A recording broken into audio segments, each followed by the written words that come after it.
Assalamualaikum warahmatullahi wabarakatuh. Kembali lagi dengan Ibu Siska Oktarina di Mapel Matematika Wajib kelas 12. Pada kesempatan kali ini kita akan belajar mengenai peluang kejadian majemuk. Baiklah, tidak usah berlama-lama, langsung aja yuk belajarnya. Kompetensi dasar 3.4 mendeskripsikan dan menentukan peluang kejadian majemuk atau peluang kejadian-kejadian saling bebas, saling lepas, dan kejadian bersyarat dari suatu percobaan acak. KD 4.4 menyelesaikan masalah yang berkaitan dengan peluang kejadian majemuk atau peluang kejadian-kejadian saling bebas, saling lepas, dan kejadian bersyarat.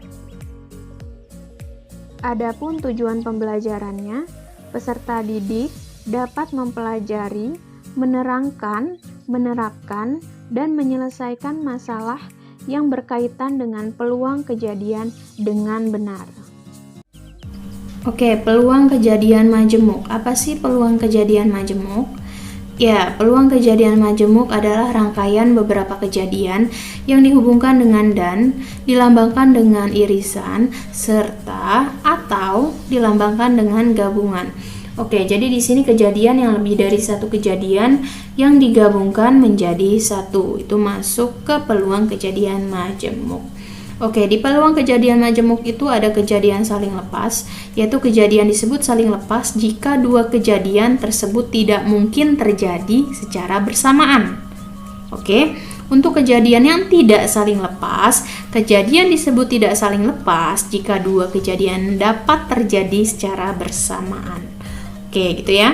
Kalau saling lepas itu tidak mungkin terjadi secara bersamaan, dan kejadian tidak saling lepas itu dapat terjadi secara bersamaan. Oke, contohnya kayak mana sih? Oke, misalkan saya punya kejadian A dan B. Untuk kejadian tidak saling lepas itu, di sini ada irisannya. Untuk kejadian A, kemudian untuk kejadian B, di sini ada irisannya. Oke, makanya di sini dapat terjadi secara bersamaan gitu kan. Kejadian BA mempengaruhi kejadian B. Ini masuk ke kejadian tidak saling lepas. Kemudian untuk kejadian saling lepas di sini tidak ada irisan. Oke, ini kejadian A, kemudian kejadian B. Seperti itu ya. Oke, untuk contohnya langsung saja. Sebuah dadu dilempar, tentukan peluang muncul mata dadu ganjil atau genap. Oke, untuk yang A dulu yang kita jawab ya di sini. Nah, ini masuk kemana sih? Kejadian saling lepaskah atau kejadian tidak saling lepaskah gitu kan? Nah, kita perhatikan di sini. Di sini yang ditanya adalah peluang muncul mata dadu ganjil atau genap gitu ya. Nah, di ganjil di sini kalau misalkan saya lempar nih dadu, kemudian yang keluar itu adalah mata dadu 2 gitu. Nah, 2 itu kan masuk ke genap. Mustahil 2 itu bisa genap, bisa ganjil gitu kan. Oke, berarti yang A ini masuk ke kejadian saling lepas. Oke, sebelum kita jawab soal, kita lihat dulu rumusan dari kejadian saling lepas, yaitu P A gabungan B sama dengan PA ditambah BB atau peluang kejadian A ditambah peluang kejadian B. Kemudian untuk kejadian tidak saling lepas, di sini ada A gabungan B maka sama dengan PA atau kejadian A ditambah peluang kejadian B dikurang irisan B. Nah, di sini ada irisan, maka tadi yang saya sampaikan ya. Oke, jadi untuk yang A kita jawab dulu di sini.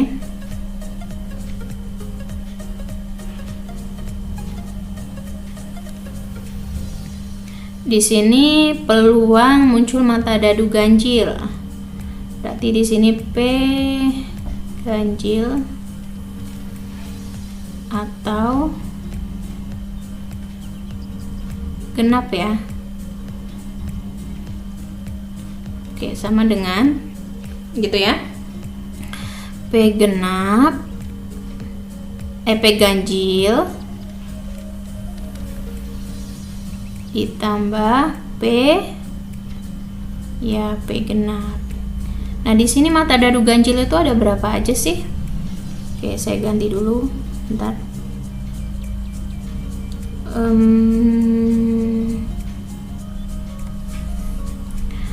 Ada 1, ada 3, ada 5. Kemudian genap ada 2, ada 4, ada 6, gitu ya. Oke. Nah, di sini jadi untuk kemungkinan yang terjadi untuk ganjil ada 3. Nah, NS-nya ini adalah mata dadu. Itu ada berapa tuh? Ada berapa mata? Iya, ada 6. Ditambah ini juga ada 3 ya. 3/6 sama dengan 6/6 sama dengan 1. Oke. Untuk yang B. Nah, yang B ini apa nih? Peluang muncul mata dadu genap atau prima. Ini masuk mana? Kejadian tidak saling lepaskah? Oke, kita perhatikan di sini ada mata dadu genap atau prima. Nah, ternyata di genap ini ada prima di dalamnya. Ya enggak? Oke, apa aja sih? Oke, di sini ya. P genap atau prima. Sama dengan di sini kita langsung aja, kan ini panjang nih, gini aja ya. PA ditambah PB dikurang P A gabungan B gitu ya. Oke. Nah, di sini untuk genap ya. Ini untuk genap. Genap itu tadi ada 3 gitu kan, 2, 4 dan 6. Ada 3/6 ditambah. Nah, ini untuk prima. Prima itu ada apa aja sih? Iya, benar, 2, 3 dan 5. Ada 3/6. Nah, dikurang. Nah, di sini kita perhatikan nih. Ternyata di sini ada prima dan genap ini ada berapa nih irisannya? Atau gini, yang genap dan prima ini angka apa sih? Atau mata dadu berapa sih? Iya, benar, mata dadu 2 ini bisa ke genap, 2 juga bisa ke prima gitu kan? Iya, maka di sini yang terjadi adalah kemungkinan yang terjadi ada 1. Tadi kan di sini ada angka. Oke, saya tulis di sini ya. Ada di sini genap ada 2, 4, 6. Di sini untuk prima kan ada 2, 3, 5. Kemudian di sini ada 2 gitu ya. Oke, maka di sini ada 1/6. Oke, 3/6 ditambah 3/6 dikurang 1/6 berarti 5/6. Seperti itu ya. Oke, ada kejadian saling bebas. Nah, kejadian A dan B dikatakan saling bebas jika kejadian A tidak mempengaruhi peluang terjadinya kejadian B. Tuh. Kemudian ada kejadian tidak saling bebas. Nah, dikatakan kejadian tidak saling bebas atau bersyarat jika kejadian A mempengaruhi peluang terjadinya kejadian B. Oke, langsung saja ke contohnya seperti apa sih gitu ya. Dalam sebuah kotak terdapat 5 bola pink dan 4 bola kuning. Diambil 2 bola satu persatu. Hitung peluang terambilnya keduanya pink. Jika yang pertama ada dengan pengembalian dan yang kedua tanpa pengembalian. Oke, sebelumnya kita lihat untuk rumusan dari kejadian saling bebas. Nah, di sini ada PA irisan B sama dengan PA dikali PB atau peluang kejadian A dikali peluang kejadian B. Kemudian ada untuk kejadian tidak saling bebas, peluang A dikali kejadian B apabila kejadian A sudah terjadi. Gitu ya. Oke, kita jawab untuk A, yaitu di sini ada dengan pengembalian. Oke, misalkan di sini ada kotak ya. Ada kotak, ada 5 bola pink, 5 bola pink dan 4 bola kuning. Gitu ya. diambil 2 bola satu persatu. Jadi ambil bola pertama, ambil, kemudian lagi diambil lagi gitu. Nah, yang pertama, yang A dengan pengembalian, habis diambil dibalikin lagi tuh gitu ya maksudnya. Oke, jadi ini kayak mana sih? Yang pertama kita lihat di sini yang ditanya adalah bola pink, keduanya pink. Oke, untuk kejadian pertama itu peluang terambilnya bola pink ya. Oke, bola pink ada berapa? 5. Oke, 5 per jumlah semua bolanya 9. Oke, gitu ya. Nah, untuk yang pengambilan yang kedua juga masih mau bola yang pink. Oke, kan tadi udah diambil tuh, tapi dimasukin lagi karena dia pengembalian, dengan pengembalian. Maka di sini maunya pink lagi ya, tetap 5 kan? Per jumlah bolanya semuanya 9. Nah, maka di sini jadi PA irisan B sama dengan PA dikali PB. Nah, PA ini 5 per 9 dikali 5 per 9, berarti 25 per 81. Seperti itu ya. Oke, bisa disederhanakan ini? Bisa? Sepertinya tidak ya. Oke, cukup.